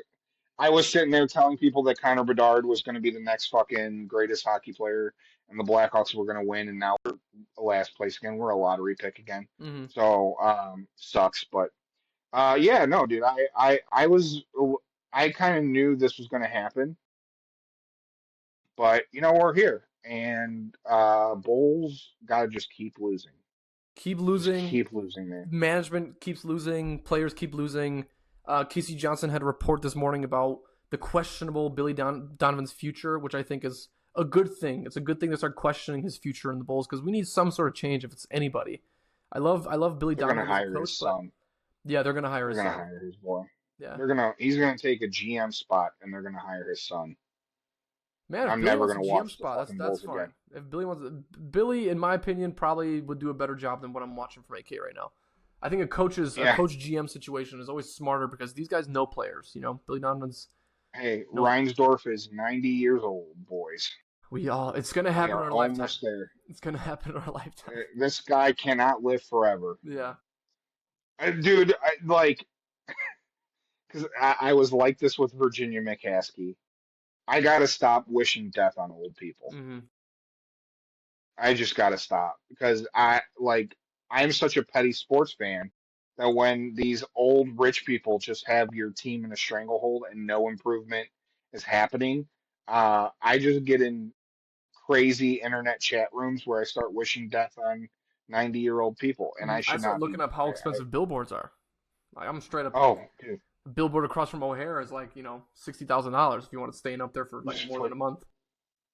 just put up like get fucked Just him Reinsdorf hanging, just like him in a fucking noose. or just be my favorite Frank the Tank video was when he was at the Devils game and he was like, "Fire Lindy." Like people were like, "Shut the fuck up." He's like, "No, you shut the fuck up. Yeah. You like losing." Like You like losing, he's dude, like, and you like being a loser." that's how Like these that's franchises work. Yeah, I'm so tired of being a fucking loser. yeah. Like I'm The so Bears felt so good, man. That felt so good. That felt deserved. dude when I was a kid, I was just I, the first team I ever watched like was the Cubs. I was a baseball fan first, and I just had to watch my team every fucking year. Even when we'd go to the playoffs, Hmm. just get our fucking hearts ripped out of our chests. 2007 Diamondbacks, we got fucking beat. 2003 against the Marlins. 2008 when we were up against the Dodgers and Russell fucking Martin just fucking killed us. 2004 when people were projecting we were going to be a World Series team, when we had Corey Patterson, Michael Barrett, Kerry Wood, Mark Pryor, Derek Lee joining our team. We had Ramos Ramirez in his glory. Like we had all these great players. Like we had Burley, we are not Burley. We had Borowski. We had all these really amazing players. Nomar Garcia Parra joining the fold. Todd Walker. Like it was Moises Alou. Like that was our Sammy Sosa. I could keep fucking going. Yeah. I could keep fucking going. And we didn't even make the playoffs that year, guys. You know why? Because the fucking Astros got Carlos Beltran and I call bullshit. That was the biggest bullshit trade. It was rigged, and the fucking Cubs ended up blowing that fucking, and Beltran got the Astros into the fucking playoffs, and the Astros and Cardinals laughed at us as we fucking went home. And it sucks because if it was today's playoff format, the Cubs would have made it. Mhm. We would have been able to play in the playoffs. A lot of heartbreak. History is A lot of tough in Chicago between 2005. I mean, between 2005 and 20, I guess now, like we just haven't had a lot to root for other than hockey and the 1 year Yeah. of baseball. Bulls have been Well, like absolutely our tragic. high school years when we were at your house. We were living high, Mhm. Dijo. Yeah, we We have were it living all. high. Like the Hawks won two Stanley Cups when we were in high school. Mhm. And I watched the Bears were sniffing a Super Bowl with Cutler. Like they came close a couple times. Well, I think it was at your house. We watched Bears Vikings when the Superdome collapsed Oh yeah. and they had to play at the University of Minnesota. We watched that game at your house. Mhm. Um, and it was like a sleepover, and we were sleeping on the couches in your living room watching that game. That's so sick. But no, yeah, and then we like that same season, me and your brother watched as BJ Raji intercepted Fuck. uh fucking interception. I almost said Jay Cutler, but he broke his thumb. Hmm. Um, Caleb Haney was it? Yeah, Chad Haney, Caleb Haney. Chad Haney, Caleb Haney, Yeah, one of them. I One of think. them. Yeah, one of those guys stepped in and threw that pick.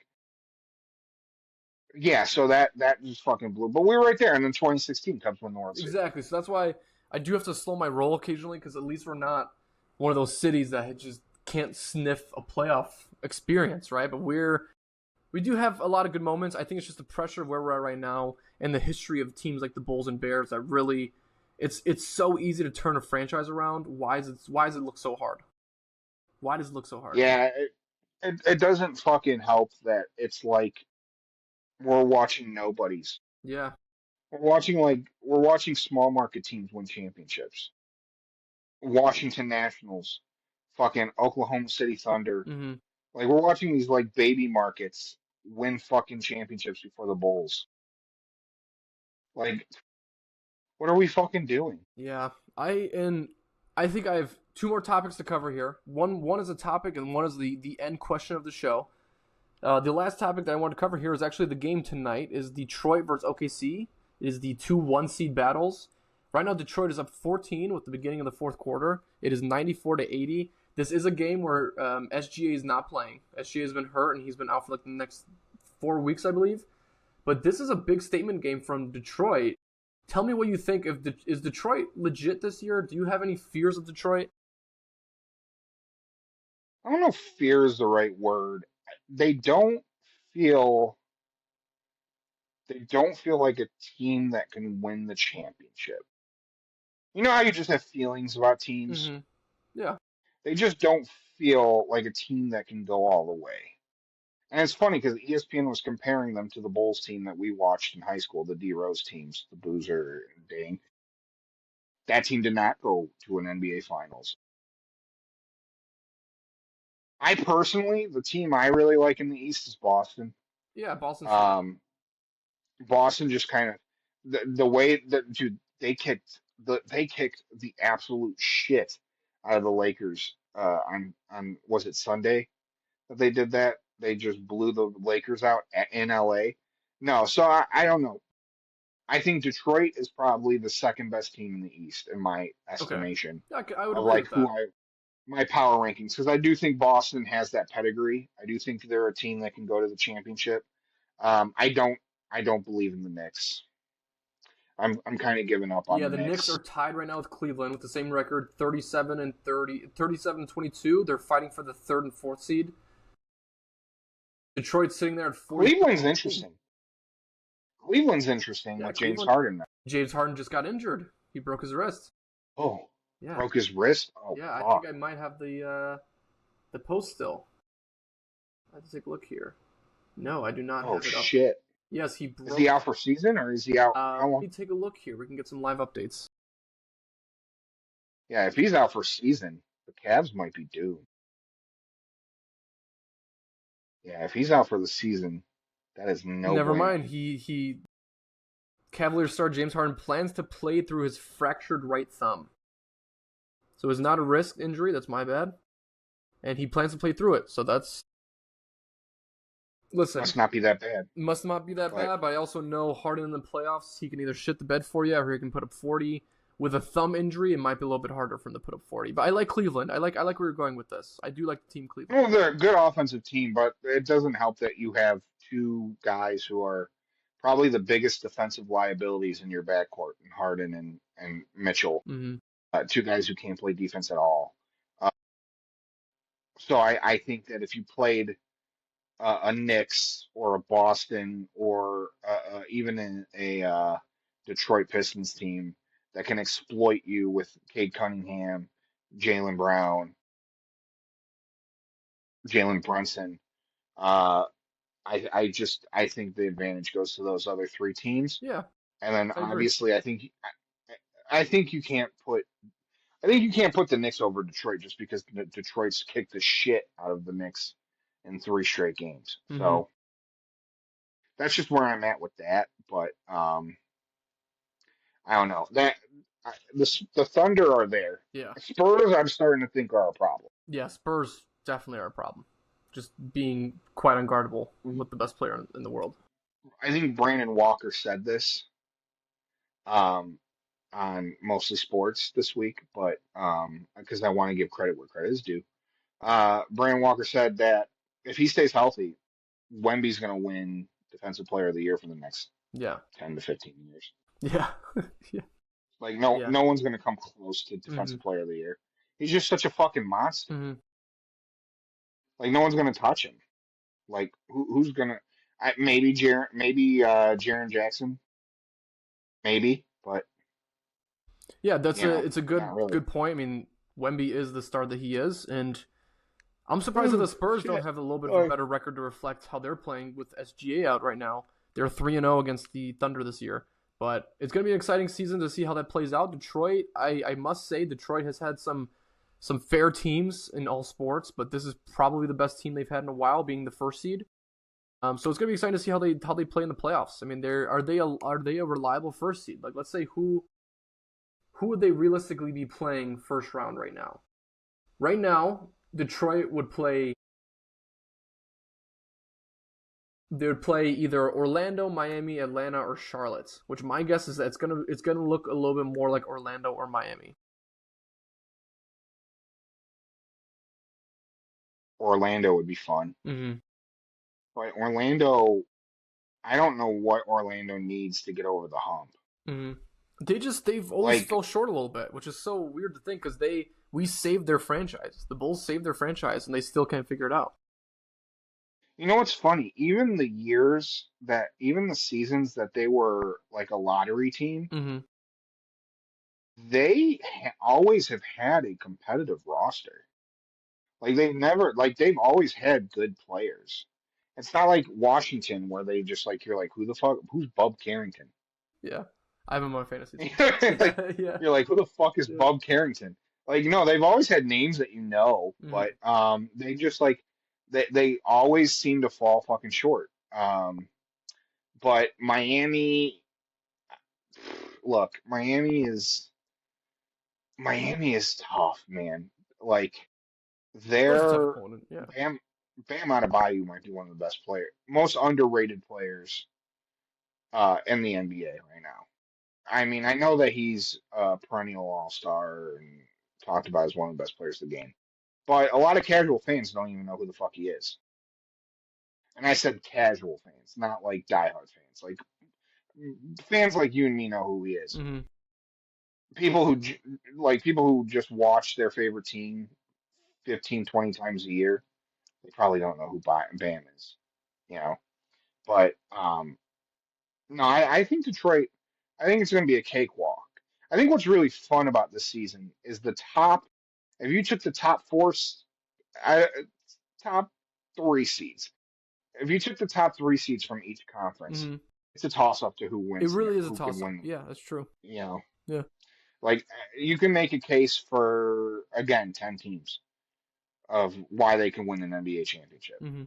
So it's going to be a lot of fun. It is going to be a lot of fun to see NBA this year. I'm definitely more of a playoff guy. I'm not going to give a shit about the play-in because the Bulls aren't going to make it. But yeah, without the Bulls there this year, I have a little bit less stress to be like, hey, now we don't have to watch our team get shitted on the national stage against the Heat. That's pretty darn Is there a exciting. worse? Is there a worse like? Is there a worse thing in professional sports? We all talk about college football playoff. We all talk about March Madness, adding March Madness. Like everyone's talking about changing formats to playoffs and stuff. Is there is there not something that like is the NBA playing just the absolute dog shit? Like it's just the worst. Yeah. They're never fun games. They're never great games. There's always one season where you're stuck watching like the Hornets versus like the fucking Hawks Yeah. and just dog shit fucking game, or you watch the Kings play the fucking Jazz or the Warriors with a Steph Curry torn ACL. Like it's the worst. It's Mm-hmm. never fun. It's never a good time. That's why I'm just happy the Bulls are tanking and not in it this Yeah, year. so I don't have to care so much about what they look like in a playoff position. All right, I mean, heading on to the last question here, I'm going to ask you this question. We're going to go back to hockey. I'm going to ask you a little bit about hockey just to kind of get your thoughts on this. We're fresh off of the largest viewership in Olympic history, which was the men's hockey final. Which again, Olympic history is more than we'd recognize for NBA, MLB, even FIFA. Like this is the worldwide largest sports broadcast. And here's part of the question. So has the NHL done enough to grow the game in the U.S.? And is hockey still the most underappreciated sport in the U.S. or even worldwide, even after hockey? And does the Olympic this season winning change anything for hockey in the long run? The sport of hockey in the U.S. I think it changes anything. I think we've done, obviously, like, you can always, like, I mean, you could get black people into hockey, I guess. You know what I mean? Like, there's not a lot of Yeah, black kids that want to be in hockey. Obviously, the Jack Hughes and Trump and all the political shit probably makes people takes a little bit of the magic off of that. That's just the world we live in. mm-hmm. No, I think obviously you still can. The problem with the problem with promoting and saying like we're going to grow the sport in America, it's hard because America is the only country in the world where you share the spotlight with other major sports, right? Like it's not even baseball, basketball, hockey, football anymore. Like golf is a huge Yeah, sport now. yeah, Like people love golf. Golf is massive on a huge scale. And, like everyone's golfing. Like everyone's golfing now. So like golf is huge, but like football's always going to be 1A, right? Football is always 1A, baseball's 1B. And why I say baseball is 1B, there's probably somebody at home saying, Danny, I don't give a fuck about baseball. Yeah, the kids who are not big and bulky, but still athletic, end up wanting to play baseball. Baseball is probably right next to football in terms of like kids playing it and kids wanting to play it. Especially with all the head injury shit and CTE shit that's come out with football. But football is always going to be 1A because it's cultural. exactly. It's soccer. It's soccer in Europe. It's always going to be 1A. Also, baseball dominates because it does not have any competition in the Mm-hmm. summer. It has nothing going up against it in the summer. Basketball, obviously, we know what that's done in inner city sports, but like it's like saying growing the game of basketball, right? Basketball is really big in terms of a niche demographic. It's black inner city kids. I hate to say it, guys. I'm sorry. I know there's a bunch of white kids that can shoot threes that end up making it to the NBA. But in terms of the demographic of what you're trying to reach to and you're trying to develop are kids, black inner city kids. Um, that's where the top sports stars have come from, Mm. the inner cities, Yeah, urban environments. Hockey's the same way. It's white middle class kids. It's suburban white kids whose moms could afford 10 grand a year to send their kids to fucking yeah, for the hockey gear, yeah, to be on a travel travel and the team. gear. Yeah, Yeah, so I mean, and you have to remember that's why football and basketball is so big in urban environments. Baseball and hockey are so big in suburban environments because hockey and or football and basketball, you could put a kid in a field if he has athletic ability, but if you're not asking his parents to pay so much for the you're gear. right. Yeah, The you're right. institutions give them the gear; they just have to show up. That's the reason why I also never Baseball, played any major sports because the sports I played money. were like no cut and free. Like I just had to show up to the games and I'd play. I loved baseball. I loved baseball, but like I was a smart kid. I did not like politics. I didn't like being a part of things that were super political. And there is a point in baseball, right when you get to like the 10, 11 years old range, Yeah. where baseball becomes political. It becomes about how much money your parents have, what travel team you play for, can your parents afford it? Because it's super expensive. Same thing with soccer. Soccer's kind of a middle class sport because of travel soccer now too. Hmm. But like it becomes that. It literally becomes a uh, it literally becomes a rich kid sport. That's why when you talk about demographics, and I hate to bring race into it, but it just is. Uh, Basketball, football draws huge from the urban environments because kids come from not rich families. Hmm. They could just show up to a basketball court and get spotted. And then the suburban sports. So look, we're the only country in the world that kind of deals with that racial divide, right? And that's just what we're dealing with. Until you have black kids in suburbs and inner cities that, you know, are getting pushed towards hockey, and you start getting them involved at an early age in ice hockey, and you start having them skate. The other thing too, not every city has Access. has winter. Yeah, you're right. Has access to what a winter sport You know is. what I mean? Yeah, yeah. Getting black kids in Chicago is a lot different than getting black kids in Miami Hmm. into hockey.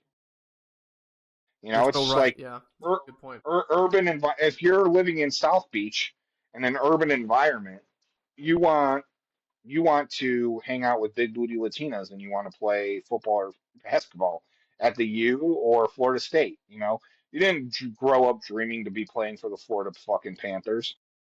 You know what I mean? Yeah, Like that's a good you point. grew up Yeah. you grew up dreaming playing for the fucking U Mhm. and making 100 million a year and hanging out with like sexy Latina chicks. Like that's just where we're at. And so when people say grow the sport, in order to grow the sport, at some point you need to start promoting the sport to other racial and cultural demographics. No, that's a really good point, and that's honestly the answer I wasn't expecting, but it's a very truthful answer. It's an answer that you look at the sports that are the highest grossing right now, and those are the sports that the kids get to go and play for free, and that's where they find their talent. Whereas for NHL and baseball, you really need to kind of push these kids to become a certain position or a certain player at a very young age. Whereas you're seeing a lot of players in college be like, hey, I grew up a quarterback, I'm going to play wide receiver now. Not a big difference for me, I can do it. In baseball, like yeah, you can kind of switch positions a little bit, but most of the time, if you didn't succeed at a position, then you won't succeed at any other one. So they don't give you a chance. They don't bat a second eye. And in hockey, forget about it. In hockey, it's either you're good at defense, you're good at offense. If you're in between, then you're an all star. And Yeah. it's really tough to go Well, find those people. hockey's really tough because hockey is not a start late sport. Yeah, Only because you need to learn how to skate. you And have to be at a professional. certain age, if you start at 10, you're going to be very far behind the other kids. It's not like football where a good coach can find a really big ass 13-year-old walking around, get him in a weight room, Yeah, and in one year turn this kid into a he's a fucking top five crazy pick. Yeah. linebacker. Yeah, yeah, they could like a good football coach could take a kid off of just walking down the street Hmm. if he's got the tangible size and the will to be good. Like a good football coach could turn that kid in a year into a fucking beast. Um, like how many offensive linemen? Like I think there was like we're starting to see like some offensive linemen that like they started like their sophomore year of high school. Yeah. They're It's like, because yeah, I was just someone really offered it to I them. was 300. Yeah, he was like, I was 350 pounds, and my mom wanted me to lose weight, so they introduced me to the coach, and the guy turned me into the best left tackle in college. Yeah. Like, shit It's like always that. how it You know what I works. mean? Yeah, it's always how it works. With skating, like you need to be able to skate backwards, forwards. You have to be a speed. You have to be like it has to literally be like you're walking. Hmm. Like those guys have to be better on skates than they are on their feet. Um, and if you get into that, like a lot of those kids are born with skates in their hands. Yeah. You know what I mean? They're playing pond hockey at like 2. You know what I mean? Like it sucks, but it's just like there's not a lot of and that's just being an American, Hmm. right? And that's the beauty of it. Like a lot of the Canadians were saying like, oh, they're just gonna this doesn't mean as much to the Americans because in a week they're gonna be fucking watching March Madness and filling out their brackets. Yeah, we are Thank God. because Yeah. I have to move on. Yeah. we move on. We as Americans like to be entertained, Yes. and that's why we have so many sports. And I don't know, it's tough because like hockey's never going to be a warm weather sport, and unfortunately, it's not much of a Midwest sport either. Like it's not big in the cornfields and shit like that. It's really Upper Peninsula, Michigan, Yeah, Wisconsin, it's the cold Minnesota, states. Chicago. Yeah, exactly. Yeah, Exactly. and then Boston. Hmm. Boston. It gets big in Boston too. But those are really PA, Pennsylvania, and maybe some of Upper New York. Hmm. Like there's really only 6 states that really push hockey development. Illinois is huge. Like Illinois has been in getting the good at it. suburbs of Yeah.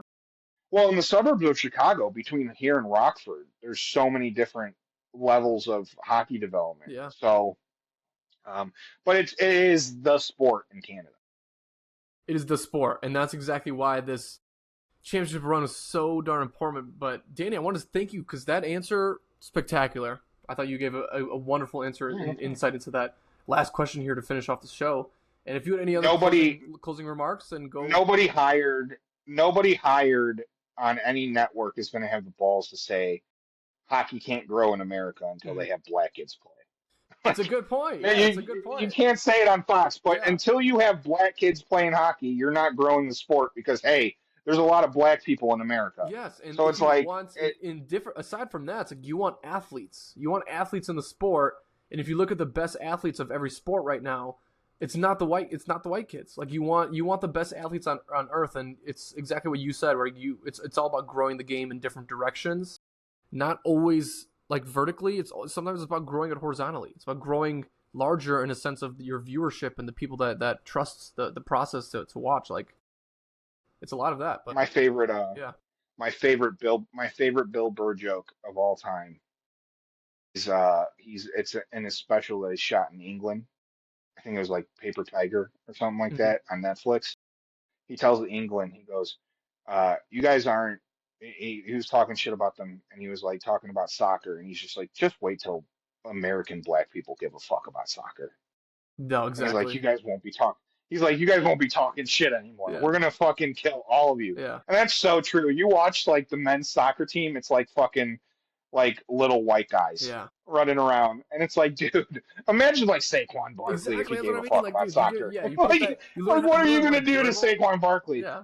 Imagine Tyreek Hill in his prime being like, I really want to play soccer. No one's catching him. Yeah. Like, dude, like I don't care how fast Ronaldo is. Can't catch him. And it's funny because you watch the one, like, I think it was Wolves had this, like, really ripped black dude on midfield. And this dude just would, like, charge up to the front. And, like, guys had no. Also, crazy storyline with what was said to Vinny. Did you see that shit? I did not. Oh, you didn't see the fucking guy cover his mouth and call Vinny a monkey? I did not see that. Oh, dude, it was huge. It was all over NBC. It was in a La Liga game. Oh my, yeah.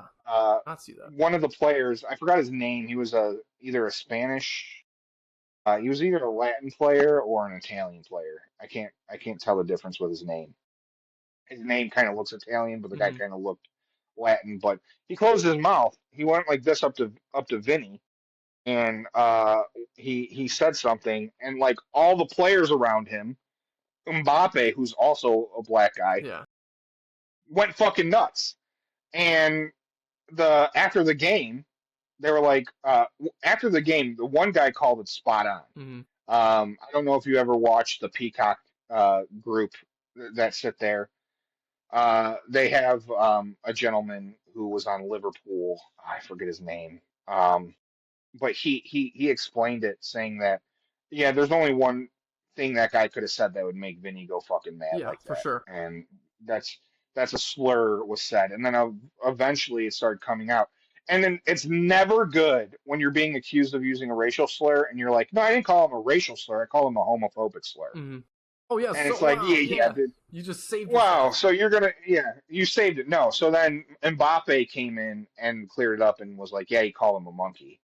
And fucking, look, talk shit of America all you want. Like, we have our problems. But you would never in a million years on an American sports field of any sport hear a player say a racial epithet or slur to a black player. And you know why? And it's not just because we get our ass kicked, but it's also because we know it's wrong. Mhm. There's Most a people certain know level it's of wrong. respect in the sports community that people know. It's like you can Yes. go after anything, but if you go after the person like physically and the person they know how they look, that's completely off character. Like American Off sports people character. don't do that. Yeah. Yeah, and you grew up playing with people of other race and ethnicity, and Mm-hmm. like it's engraved in your mind. Unless you're a complete piece of shit, that you don't judge people based on the color of their skin. And like I played sports, honestly, the only racial things ever thrown to me were at me. I've played with black guys who call me either bitch ass white boy. Um, it's this joke I've always said is like the FAG word, the Mm-hmm. race, the homophobic slur. I feel like I should be able to say it because the only person who got called that word growing up was me because I like to play.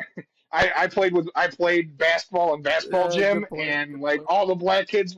I had long hair and all the black kids called me that shit. They call me. I'm just gonna say it. Faggy white boy is Uh-huh. what they used to call me because I had long hair and playing with the black kids. That's what they used to call you. But yeah, no, it's just like there's no room for it. And like Europe likes to sit down and say, "You fucking trashy Mm-hmm. Americans, yada yada yada." Hey, dude, we're not calling our black We players have a different monkeys. level of respect. Figure Exactly. your shit out. We have a Yeah, different level of respect. figure your shit out before you start calling us Mm-hmm. shitheads. You know what I mean? You start calling us white trash, like talking to us like we're second grade citizens. Fucking figure your shit out because we're not saying racial slurs Mm-hmm. on the field. I was on a fucking NBC game, That's like a televised game. yeah. That's nuts. And it's also like, dude, we have cameras Mm-hmm. now. Yeah. People see shit. This is gonna be on there Yeah, forever. Yeah. there's deaf people watching that could lip Yeah. read. You Yeah. stupid fuck. Yeah. That's a good You know what point. I mean? Yeah. It's like It's we'll not get that an far apart. angle. Yeah. Yeah, I don't know. It's just like also like, can you imagine? Can you imagine being on a football field or basketball court and saying a racial slur Mm-hmm. and the fear that would immediately ensue? Every single person You knows can't you do said that. it. Like, Even if you wanted to. Can you imagine standing on the basketball yeah. court, Yeah. That's going up to a terrible. player Yeah. as a white guy and being like, "Hey, guess what? You're this word." Mm-hmm. And then it's just like all other nine players on the court are black people Yeah. and it's just the one white guy that's like being a racist. Yeah, I don't know. But no, but like I would say it's because like America's just engraved in our mind. Mm-hmm. Like if you're racist, you're a piece of shit. Mm-hmm. You know what I mean? It's like, Yeah. There's no room but for yeah, it. dude, It's yeah. look up that Discord on that. It's pretty fucking nuts. That sounds pretty fucking crazy. I always feel bad for those kind of scenarios, but again, we do live in the modern era where people have short fuses and people have no filters, and a lot of those people don't happen to always be in the U.S. sports, right? We don't see that often. If we see anything, it's usually coaches talking shit to refs or a guy benching his player. Like that's as far as we get in terms of disrespect. There's never a different level of like the way people talk to each other like that. That's set in stone. That's set No. and done. But It's not like Italy when they were. What was the player in Italy where they were throwing bananas at him? I think it was Balotelli. Balotelli. I think I remember. I think Balotelli. I Yeah, remember that. they Yeah, were throwing terrible fucking shit. bananas at him. Yeah. You know, like that's so fucking crazy. Mm-hmm. They were throwing bananas at him. Like Like that's fucking just. yeah. That's just a different level of pathetic. You know what I mean? However, though, Torrey Hunter said playing in Boston, he's heard some shit from the Hey, fans. I've heard some shit in Boston when I was there, and I'm a Yeah, regular guy. I'm a regular guy from Chicago. Even I heard some shit in Boston when I was there. It's nuts. I don't know. I'm like, dude, like I don't know about you, but I've only heard it maybe a couple times. But when you hear a white guy say the racial slur that we all know what we're talking about, when you hear a white guy say it, you're just like, it's like someone said Voldemort in Mm-hmm. Harry Potter. You're like, what the fuck did you just say? Like, and I'm not even a black guy, and I almost get offended. I'm like, the fuck? You can't say that, you Yeah, stupid fucking idiot. yeah, You know what I mean? It's just like it's exactly, absurdity. exactly. It's absurd. It's like it's blasphemy. Mm. It's like, what are you saying right now? Yeah. Well, guys, I mean, we've covered a lot of topics here for an episode we didn't have much to cover.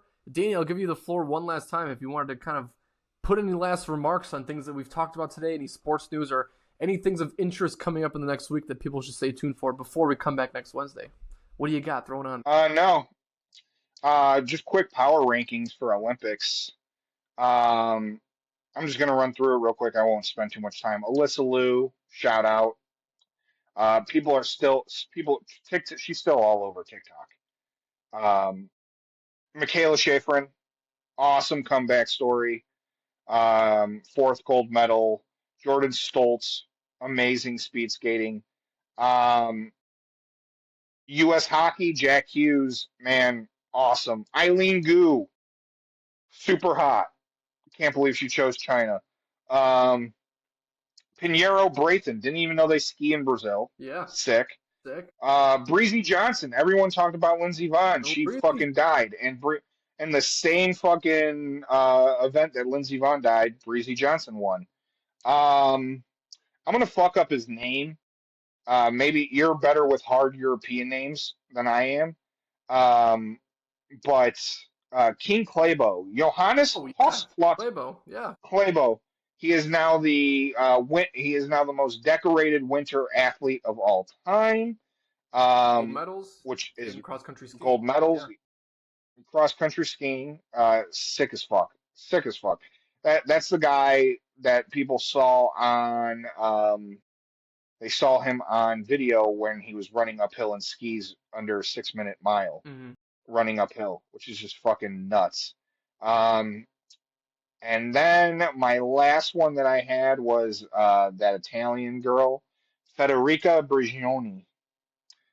She is in her 40s. She won two gold medals in front of her home country. That's cool. Yeah, especially for Italy. Yeah, Italy had a good Yeah, representation. Them coming third, I think they hosted really well, and they did have great representation in each sport.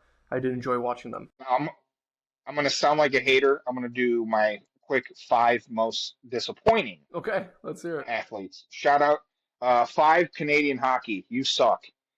Get fucked, Canada. Yeah. Um, you had literally the what people were saying the best hockey team ever assembled, Hmm.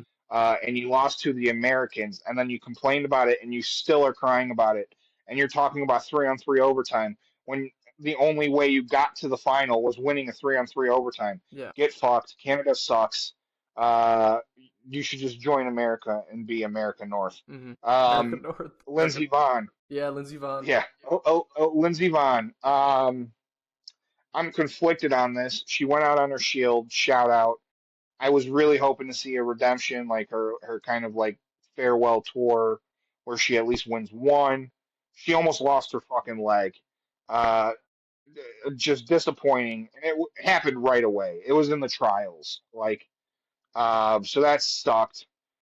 Ilya Malinin, quad god. I know he won a gold medal. Let me talk a little shit here because I know everyone wants to be political and wants to be have and wants to dance around it. And then he was posting some cryptic like mental health posts. You can't make your own fucking nickname and then just eat shit on the biggest stage. Sorry, Ilya, quad god. Needed more out of you. Yeah. And now because of you, we didn't fucking. We would have swept other than like the figure dancing, the ice dancing or whatever, we would have swept the fucking figure skating, man. We would have been that would have been huge, but we didn't because he fucking fell twice. Other one, Amber Glenn. For Glenn. Amber Glenn, you could tell it's eating at her of Alyssa Liu benefiting from her Amber Glenn fucking up, and Alyssa Liu's this crazy superstar, and Amber Glenn's already being forgotten about. Yeah. Um, that sucks for her. Um, I don't know what to say. She fucked up. That was one. That was, and I talked about it. She almost fucked up on the team skate. She almost lost us the team skate because if Yeah. you remember, she fucked up on the team skate. Japan tied us, and then Quad God did a backflip, and it was all okay again. Um, and my number one most disappointing athlete, Chloe Kim. Chloe Kim. Okay. Uh, Okay. Chloe Kim came in. She was hyped. She had her sack leader boyfriend, Miles Garrett, looking like a professional photographer with that giant ass camera. And she fucking lost. And she didn't just fucking lose. You know who she lost? Spit it. Who? She she lost to Guan Choi. And everyone's saying, Danny, who's Guan Choi? Guan Choi. Guan Choi is a 17-year-old South Korean that traveled to America to train in snowboarding under, you guessed it, Chloe Kim. Chloe Kim lost to her fucking protege. That's fucking nuts. She's only in her mid-20s. Yeah, that's actually fucking nuts. And allowed Guan Choi to become the youngest person ever to win a snowboarding medal. Mm-hmm. 17 years old. You babysat, and then you lost to the bitch in a gold medal match. And you were like our person. Yeah. ESPN was like fucking shoving you down our throats coming into the games, and you were nowhere to be found. I don't even think she was at the closing ceremony. And your husband Yeah, Mr. just Miles became Garrett. the NFL, or boyfriend just became the NFL sack leader. And you, speaking of sack, you dropped a sack. You dropped a sack of shit all over the Olympics, and that's why you are the number one disappointment. What in the a Winter Olympics, fucking Chloe. line, dude. What a delivery. What a fucking line. Dropped a sack of shit. That is gonna be quoted. Yeah, she is hot. She is hot, though. She is Okay, hot. yeah, we can If finish with that as well. if her boyfriend wasn't the scariest human being I've ever seen in my life, I would probably speak a lot more disrespectful about how hot she is. But Okay. he is literally He the scariest. He might be person I've ever listening. seen. You never know. If he is listening, then welcome Dude. Miles. Welcome Miles to the show. I feel like Myles Garrett, if he sacked you, like if he hit you from the blind side, I that's would- one of those things you never. I think I'd be cut in half and paralyzed. I think like everywhere you walk, you feel like Myles Garrett's just one step Yeah, behind you. yeah. Like, Yeah. it's something you never get I over. hear whistles. He's literally the scariest. Yeah. Dude, do you remember when he hit fucking Mason Rudolph with that helmet? Dude, yeah, goated. How Mason Rudolph didn't just die? Yeah. How he didn't just die, dude? Oh, yeah, that was pretty crazy. But yeah, Chloe Kim, get fucked. You fucked up. Now you're gonna be a trophy wife to a Cleveland Brown. Mm-hmm. But her boyfriend's making $100 million. Yeah. So There's a big of a list. deal. That's a pretty incredible list. There's the list. Thank you for sharing that. Yeah. I didn't make a list myself because you're obviously the Olympic king. You're the guy that knows all about the Olympics. You got the story straight. But we really appreciate I you guys fuck with the Olympics. Yeah, we all fuck with the Olympics, dude. USA. Well, Winter Olympics too, because there's nothing on. There's literally nothing on. I was shocked how bad us losing in curling ruined my day. Yeah, curling. What a day. I was sitting at the gas station, fucking pissed about us losing the gold medal game in mixed curling. Like I'd be mad about the Bulls losing a first round series. Mhm. All right, guys. That's what it is, man. Appreciate you guys listening. Thank you for tuning into the show. We'll be back next Wednesday with more topics and more sports, more college basketball, more hot athletes, and more sacks of shit. More disappointments. Close us out, D. Give us the line. Close us out. Especially if you're in the Northeast with the snowstorms, don't park on the fucking street. Park on the driveway. You're gonna Come get on, towed. Don't park on the fucking street. You heard it, man. man. Yeah, you're gonna get towed, or someone's gonna fucking take your car Mhm. out. Peace. USA. USA. Fuck it. Get fucked, Canada. Fucking Canada.